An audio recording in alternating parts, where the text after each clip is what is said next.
건물을 짓고 하는 것들은 실제적으로 일을 하는 거죠. 건물이 생기는 데까지 일을 하는 단계이기 때문에 이제 설계 단계까지를 보시면 기획이라고 표현할 수 있을 것 같아요. 자, 일단 건축사들에게 땅을 지번을 알려주시면 그 지번을 가지고 토지 이용 계획 확인원을 확인하게 돼요. 공법적으로 어떤 성격으로 지어져 있는 땅인지 확인을 하고 법적인 검토를 하기 위해서 그걸 하는 거예요.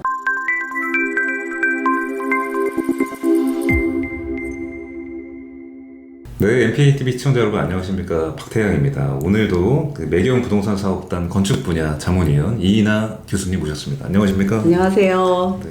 인하단결 이인하입니다. 네, 반갑습니다. 네, 오늘은 그 건축 기획, 비행하기 위한 첫 단추라는 주제로 이야기를 해보려고 하는데, 사실 건축 기획이라는 게 이렇게 일반인 시각으로 볼 때 익숙한 표현은 아닌 것 같거든요. 네, 건축 기획이라는 게 어떤 걸까요? 그러니까 우리가 개발을 하게 되면 처음에 기획 단계가 필요하잖아요. 그러니까 토지를 사면서부터 기획 단계가 사실은 시작이 된 거거든요. 그 전부터, 그러니까 구상을 하면서부터 사실은 기획 단계가 시작이 된 거예요.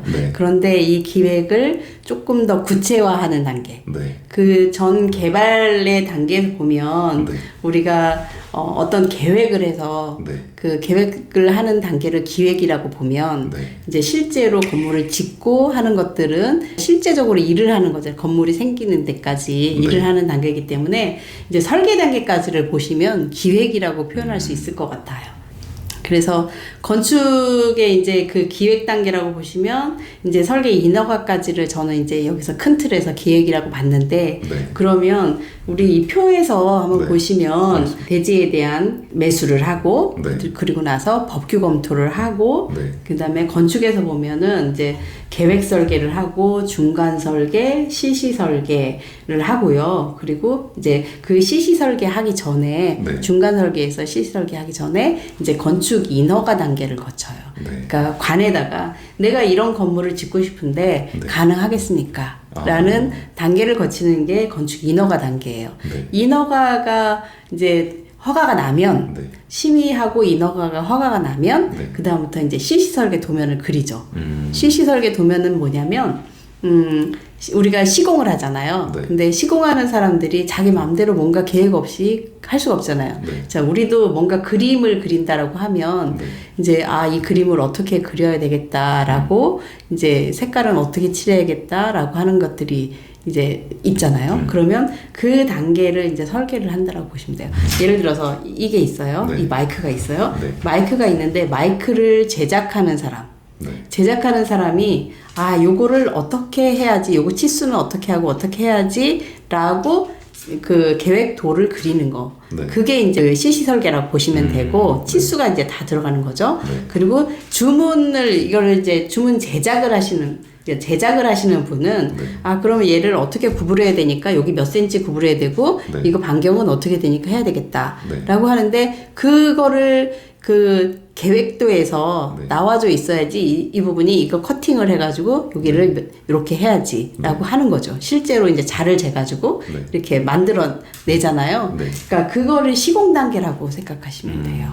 그리고 이제 시공을 하기 위한 그 도면, 그게 이제 시시 설계 도면이거든요. 그러면 시시 설계 도면이 이제 끝나면 비로소 시공을 하기 위해서 우리가 착공 신고를 하게 되죠. 이제 우리가 이런 도서가 다 준비가 됐으니 착공을 하겠습니다. 그래서 왜냐면 인허가가 났기 때문에 착공은 신고로 들어가는 거예요.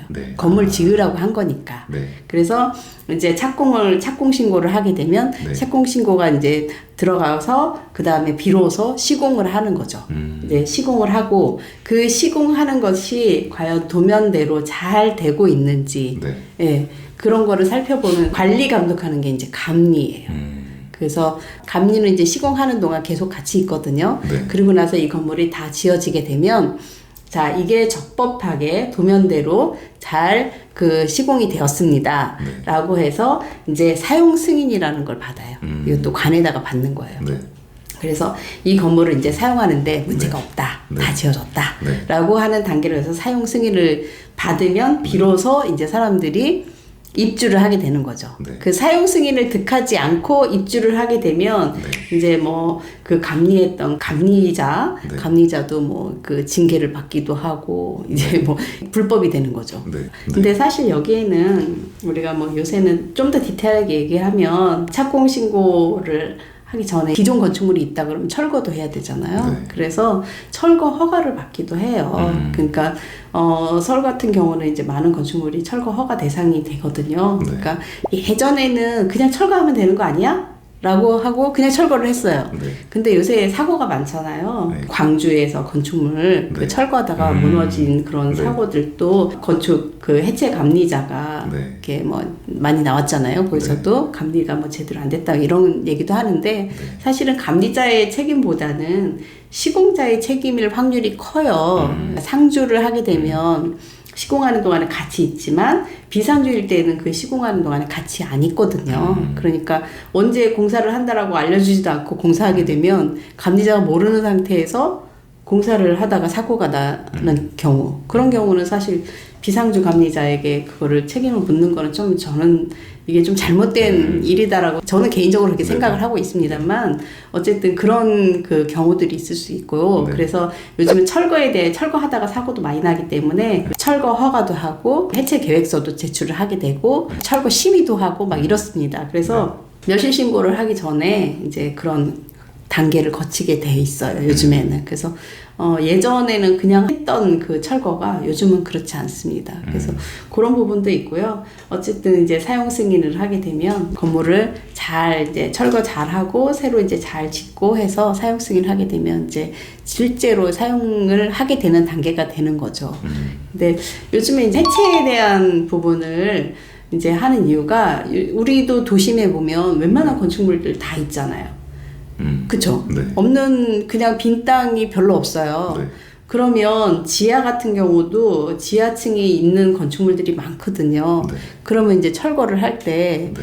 이거를 무조건 지하를 다 철거를 해버리면 이 땅이 그냥 그 지하 판 상태에서 이걸 철거를 하게 되면 무너질 수 있잖아요. 그러면 결국 옆 건물들한테 다 피해가 가고 하기 때문에 그래서 지하가 있는 것들은 이 지하를 우리가 새로 계획하는 건물하고 이 지하를 어떻게 어느 부분까지 쓰고 이거를 어떻게 흙막이를 둔 상태라든가 아니면 스트러트라고 해서 철거를 이제 돼가지고 이거를 그 사고가 나지 않게 하는 부분들까지도 중요하기 때문에 그래서 이제 그 철거에 대한 부분들도 요즘은 예전과 달리 많이 중요하다. 왜냐하면 지상만이 있었으면 그냥 지상이 철거를 하면 되는 예전에는 그런 크게 사고가 안 나는 경우들도 있을 수 있지만 요즘은 지하도 있고 그다음에 지상도 건물이 높아서 이걸 철거를 할 때 그 옆 건물에 영향을 준다거나 그다음에 철거를 할 때 이게 건물이 지어지는 거하고 똑같아요. 건물이 지어질 때도 이 기둥이 제대로 세워지고 그다음에 지붕이 그 공사가 돼야지 될 수 있는 것처럼 철거를 할 때도 윗 건물에 이 철거하는 기기라던가 있는데 여기 이쪽에 뭐 아래쪽 기둥을 하면 이게 쏟아질 거 아니에요. 그러니까 그 해체 순서가 처음에 시공할 때 순서처럼 이렇게 잘 되면 좋은데 그렇지 않은 부분들이 많기 때문에 사고도 많이 일어나고 그래서 그런 사고에 대한 부분을 미연에 방지하고자 철거에 대한 부분들이 그런 그 제도가 생겼습니다. 그래서 그런 제도도 이제 같이 해야 되는 거고요. 또 이런 과정을 겪으면서 이제 시공사 선정도 해야 되는 부분이라서 그 시공사 선정을 어떻게 하느냐라는 부분들도 상당히 사실은 일반적으로 궁금하신 그런 부분일 거예요. 나중에 얘기를 하고 오늘은 이제 그 기획 단계니까 그럼 도대체 설계가 그러면은 어떻게 이루어지는가? 네, 그렇죠. 많이 궁금해할 것 같아요. 네, 실제로 이거를 해보지 않으신 분들은 굉장히 좀 궁금하실 거예요. 그래서 그 설계가 어떻게 되고 있는가를 이제 조금 그 진행 과정을 좀 말씀드리고자 오늘은 이제 건축 기획에 대한 부분을 했는데요. 자, 일단 건축사들에게 땅을 지번을 알려주시면 그 지번을 가지고 그 토지 이용 계획 확인원을 확인하게 돼요. 토지 이용 계획 확인원을 확인하면 이제 거기서 왜 하느냐? 이게 어떤 성격의 공법적으로 어떤 성격으로 지어져 있는 건물인지 그 땅인지 확인을 하고 법적인 그 검토를 하기 위해서 그걸 하는 거예요. 근데 우리 일반 사람들도 요새는요, 정부에서 만들어 놓은 그런 그 각종 그 앱이나 이런 것들이 굉장히 잘 돼 있어요. 그래서 일반에서 그 접근하시는 그 건축주들도 확인을 할 수가 있어요. 법적인 검토를. 그래서 토지 이용 확인원은 어떻게 그러면 검토를 하느냐. 그러니까 대지에 대한 어떤 그 정보가 수록이 되어 있는 토지 이용 계획 확인원인데 그럼 이걸 어디서 어떻게 찾아야지 알 수가 있지? 라고 생각할 수 있잖아요. 그래서 그 사이트를 제가 알려드리면 토지 이음 이렇게 딱 치시면요. 그 네이버나 뭐 다음이든 구글이든 토지 이음을 딱 치시면 이 그 토지의 그 대지의 성격에 대한 것들이 거기에 딱 들어가 있어요. 그래서 토지 이용 계획 확인원이 나오거든요. 그 집어넣으면 거기에는 이제 지목도 나와 있고 이게 대지냐 뭐 전이냐, 임야냐, 도로냐, 뭐 이런 성격에 대한 것들이 거기에 이제 지목에 대한 게 나와 있고요. 그리고 이 대지의 면적이 얼마만큼이 돼 있고 이 대지의 형상은 어떻게 되어 있는지 그 부분이 이제 다 나와 있어요. 그리고 이제 지역 지구, 우리가 중요시 여기는 지역 지구, 즉 뭐냐면 이게 뭐 전용 주거 지역이냐, 뭐 이제 전용 주거 지역 중에서도 1종이냐, 2종이냐, 이런 부분, 일반 주거 지역이면 뭐 몇 종, 1종, 2종, 3종 중에 어디에 해당되는 거냐, 아니면 준주거 지역이냐, 이런 상업 지역이냐, 이런 그 지역에 대한 성격이 거기에 명시가 돼 있거든요. 그러면 그 지역에 대한 성격을 확인하면 뭐가 되느냐 하면 우리가 용적률, 이 땅에 얼마만큼의 면적을 지상에 세울 수 있는 면적이 얼마만큼이다 라는 거를 용적률을 이제 법규에서 찾아보면 돼요. 그리고 이제 건폐율에 대한 부분을 찾을 수가 있고 여기에 어떤 용도가 들어갈 수 있다 없다 라는 부분을 이제 그 법규를 찾을 수 있는 근거가 되는 거예요. 조금 이따가 이제 사이트를 보여드리겠지만 그렇고 땅의 모양에 대한 거 도시계획에 어떤 성격이 있다 그러면 그 성격이 어떤 성격인지 그 이제 항목이 들어가 있고요. 그 다음에 이제 시리얼이라는 게 있어요. 한국토지주택공사에서 만든 그 사이트인데요. 이 시리얼에도 같은 내용들이 들어가 있습니다. 토지 이용계획 확인에 대해. 그리고 이제 또 요즘에 부동산 정보에 대한 건 일사편리라고 해서 일사편리를 치시면 이게 이제 건축물 대장에 관한 사항들이 이제 거기에 나와 있습니다. 그래서 일반인들도 내 집원을 가지고 이거를 확인하는 작업이 이제 충분히 가능하고요. 여기 보시면 제가 그래서 이제 법규 검토를 했는데 여기 그 다음 장으로 넘어가 볼까요? 넘어가시면 이게 이제 그 시리얼이나 이런 데서 이제 캡처를 해놓은 건데요. 일종의 이제 딱 집원을 치면 이런 성격의 지역이 벌써 대지라는 게 나와 있잖아요. 땅 면적이 나와 있고 개별 공시지가가 얼마다도 나와 있습니다. 그리고 지역 지구 등 지정 여부에서 법률에 의한 이게 일반 상업지역, 도시지역이고 일반 상업지역이고 그 다음에 일반 상업지역의 뭐 중심지 미간지구 요즘은 미간지구라는 건 없어졌습니다. 그 용어는 미간지구는 없어졌는데 어쨌든 이게 좀 제가 캡처를 하는 지가 좀 돼서 그런데요. 그 다음에 지구단위 계획구역인지 그리고 도로에 접하고 있는지 아니면 도로의 저촉이라 해서 도로를 일부 이제 도로가 내 대지 안으로 들어와 있는지 그런 것까지 이게 다 명시가 돼 있어요. 그래서 그리고 그 밑에도 보면 가로구역별 최고 높이 제한 지역 이런 게 있잖아요. 그래서 이거는 뭐냐면 블록별로 이게 높이가 정해져 있는 거예요. 그래서 여기에 건축되는 건축물은 요 높이까지만 할 수 있다라고 이제 되어 있는 거거든요.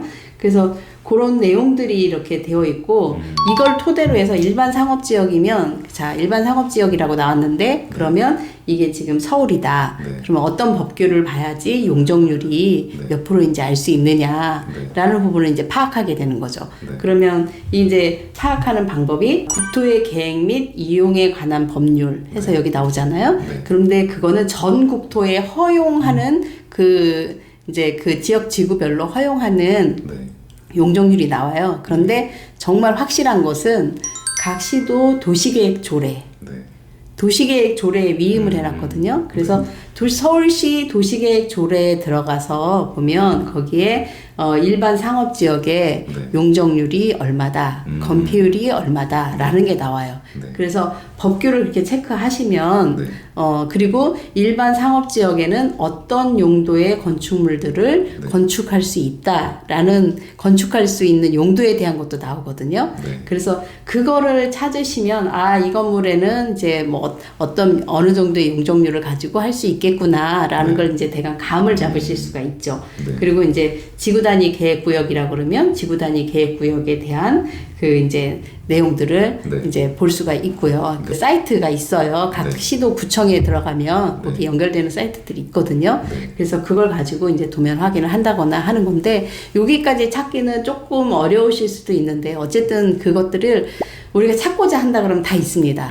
예. 그래서 그런데 이제 이것들이 조금 전문적인 내용들이 많다 보니 네. 이제 건축사에게 의뢰를 하는 거죠. 네. 그 여기 지금 보면 확인 도면도 나오잖아요. 네. 그러면 이 도면에 요런 땅이구나. 도로에는 이렇게 이런 형태로 접해져 있고 이게 북쪽으로 그 수직선이 북쪽이거든요. 네. 그러면 북쪽으로 이렇게 이 땅이 이렇게 면해 있구나라는 네. 거를 이제 알게 되는 거죠. 이거를 토대로 해서 하게 되는 건데요. 네. 사실은 이제 원래는 건축사를 통하지 않고 좀 확인하고 싶으면 각 네. 구청에 가셔서 네. 구청에 가셔서 건축 담당자하고 상의를 해보시면 더 부가적으로 건축 담당자는 더 많이 아니까 네. 부가적으로 이런 것들이 있을 수 있어서 이런 게 좀 어렵습니다라고 할 수도 있거든요. 네. 그래서 가장 정확한 건 이제 거기다 확인하는데 요즘에 이제 구청에서는 이제 주로 이제 많이 듣는 말이 그런 말씀일 거예요. 건축사하고 협의하세요.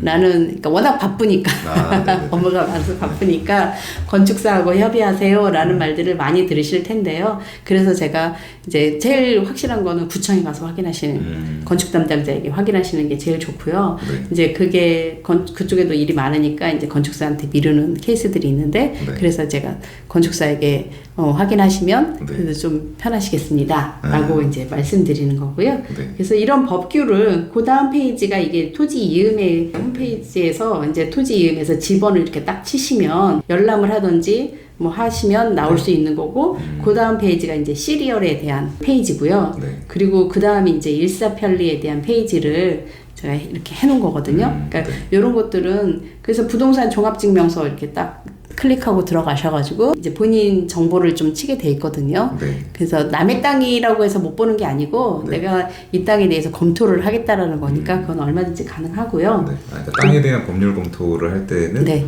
토지 이음이랑 네. 시리얼이랑 일사편리는 이제 건축물 대장 볼 때가 이제 조금 건축물 더 대장 볼 때. 네, 대장 볼 때 편리하고요. 그래서 그런 거를 보시면 이제 이게 조금 더 내가 파악을 할 수 있구나라는 것들을 이제 할 수 있죠.